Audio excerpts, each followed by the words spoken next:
O autoritarismo na religião, na ciência e ainda na política está se tornando cada vez mais aceito, não necessariamente porque muitas pessoas acreditam explicitamente nele, mas porque se sentem individualmente impotentes e ansiosas. Então, o que mais podem fazer, além de seguir o líder político em massa, ou seguir a autoridade dos costumes, da opinião pública e das expectativas sociais? O psicólogo americano Rollo May escreveu essas palavras em 1953, e nas décadas que se seguiram, o Ocidente avançou silenciosamente em direção à tirania. Um estado de vigilância em massa foi estabelecido. A liberdade de expressão deu lugar a níveis crescentes de censura. Burocracia estatista e regulamentações sufocantes invadiram cada vez mais áreas da vida, e as taxas de impostos atingiram níveis que no passado teriam causado uma revolução. No entanto, nos últimos anos, esse avanço silencioso em direção à tirania se transformou em uma corrida, à medida que alguns países ocidentais flertam com o domínio totalitário. Mas a existência de políticos ávidos por poder e psicologicamente perturbados, que desejam controle total, não é o que torna nossa situação particularmente precária, pois tais indivíduos existem em todas as eras. Ao invés disso, nossos problemas residem no fato de que muito poucas pessoas possuem a virtude que pode reverter o curso de volta em direção à liberdade, ou seja, a virtude da coragem. E como a S alertou em 1978, uma queda na coragem pode ser a característica mais marcante que um observador externo nota no Ocidente nos dias de hoje? Deveria-se apontar que, desde tempos antigos, a diminuição da coragem tem sido considerada o começo do fim? Neste vídeo, vamos explorar como uma hiperconformidade e obediência cega infectaram o Ocidente e, no processo, sufocaram o cultivo da coragem. Discutiremos como uma covardia generalizada está permitindo o surgimento do autoritarismo e como um renascimento da coragem é o antídoto para nosso precário predicamento político. A conformidade patológica que infecta o Ocidente é resultado de gerações e de uma confluência de fatores. É impulsionada por um sistema de valores no qual a validação social ocupa uma posição preeminente. É promovida pelo uso das redes sociais e pelo fato de que o sucesso nessas plataformas é alcançado por meio de sinalização de virtude e conformidade com os sabores morais do momento. Também é produto de um sistema educacional que diviniza o ideal democrático e promove os direitos da maioria sobre os direitos do indivíduo. Esses fatores, combinados com outros, criaram uma sociedade de hiperconformistas. E como explicou o psicólogo Rollo May, o oposto da coragem, em nossa era específica, é a conformidade automatizada. Uma das formas pelas quais a conformidade ocidental se manifesta é por meio de uma obediência cega e da necessidade patológica de seguir regras. A maioria das pessoas acredita que ser uma pessoa boa é ser uma pessoa obediente e fazer o que é mandado por aqueles em posições de poder político e seus lacaios na mídia e na cultura de celebridades.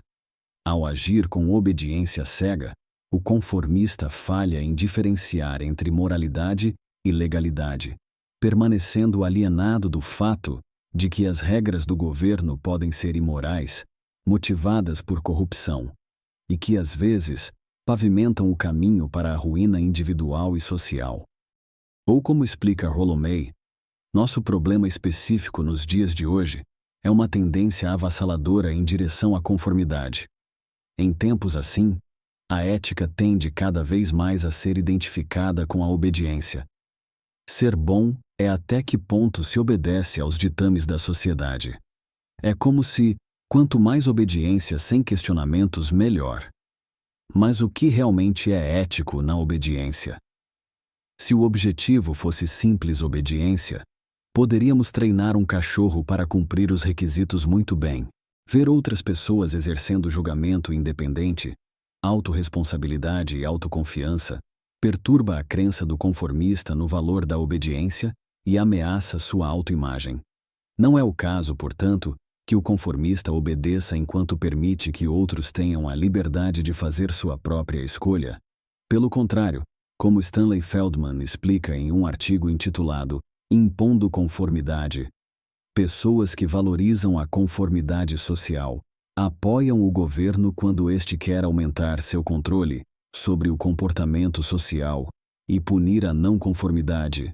Valorizar a conformidade social aumenta a motivação para impor restrições ao comportamento. O desejo de liberdade social agora é subordinado à imposição de normas e regras sociais. Assim, grupos serão alvos de repressão na medida em que desafiam a conformidade social.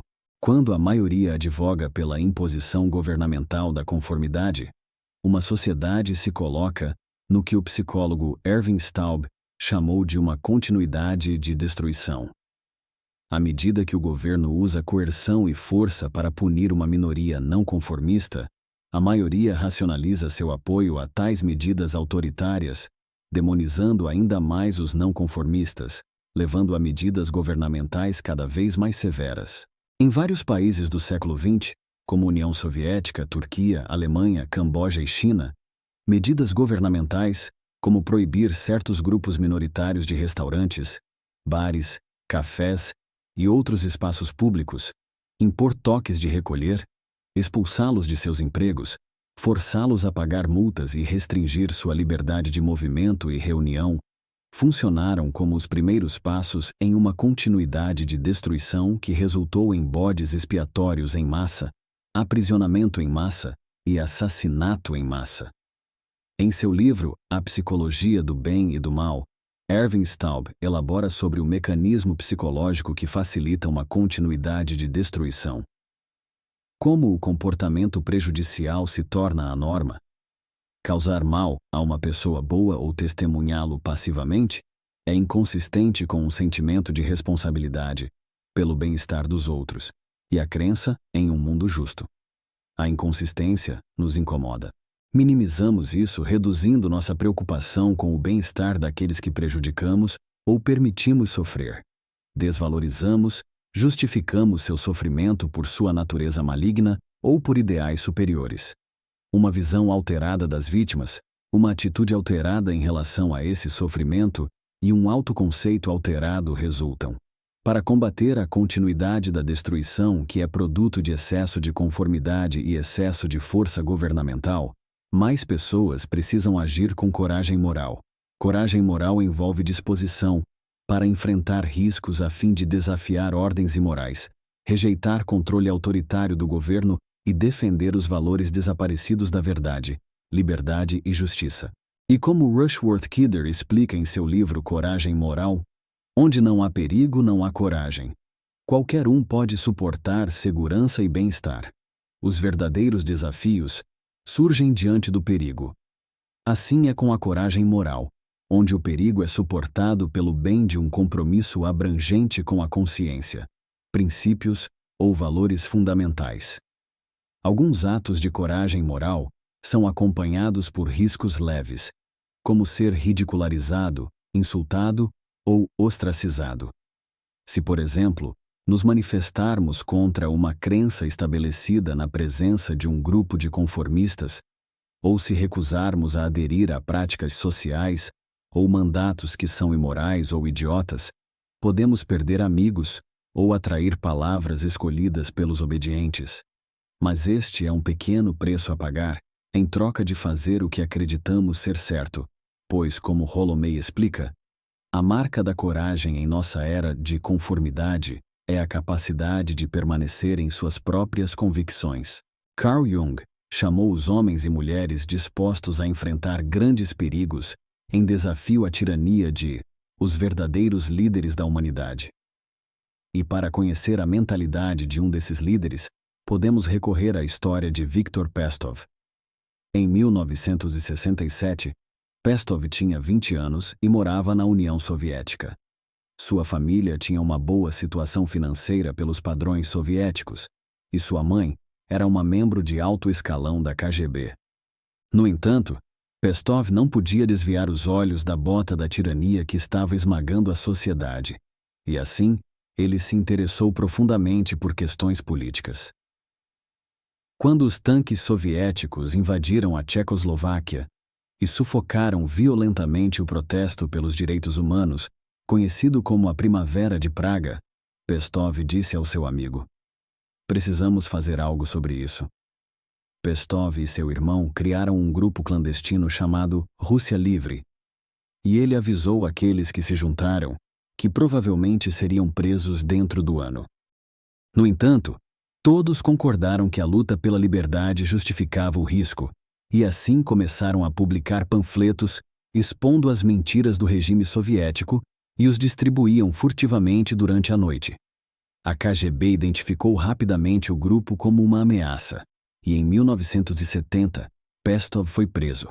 Sua mãe foi demitida da KGB e nunca mais foi autorizada a trabalhar na Rússia, e Pestov foi condenado a 5 anos em um campo de prisioneiros soviético. Pestov decidiu desafiar o regime soviético e colocar a si mesmo, e inadvertidamente sua mãe, em grande perigo, porque não conseguia com boa consciência ficar de braços cruzados enquanto um regime corrupto de milhares destruía a vida de milhões. Ele compreendeu que, se não defendesse a liberdade dos outros, não poderia esperar que outros defendessem a dele, e que, se ninguém fizesse nada, todos estavam condenados. E assim, escolheu enfrentar o perigo, lutar pela liberdade e colocar uma parte do destino da sociedade em suas costas. Ele se via lutando contra a ideia maligna de que alguém pensará por você, alguém tomará decisões por você. E conforme explicou, uma pessoa deve ser a senhora do próprio destino. Em uma conversa com Rushworth Kidder, Pestov refletiu sobre os graves perigos que enfrentou voluntariamente e sobre os 5 anos que passou na prisão. "Acredito que fiz a coisa certa", concluiu Pestov. "Não fiquei em silêncio. Eu estava dizendo e fazendo o que precisava fazer. Houve uma contribuição muito pequena minha para o fato de os comunistas serem expulsos do poder. A menos que mais pessoas consigam reunir a coragem moral para renunciar à conformidade em favor de lutar pela liberdade e pelo que é certo, e no mínimo, façam uma pequena contribuição para combater a tirania, as sociedades ocidentais continuarão avançando em direção ao que Ayn Rand chamou de estágio da inversão final. Ou, como ela adverte, estamos nos aproximando rapidamente do estágio da inversão final. O estágio em que o governo é livre para fazer o que quiser, enquanto os cidadãos só podem agir com permissão. Que é o estágio dos períodos mais sombrios da história humana, o estágio do governo pela força bruta. Se você gostou do vídeo, considere dar um like e também se inscrever no canal.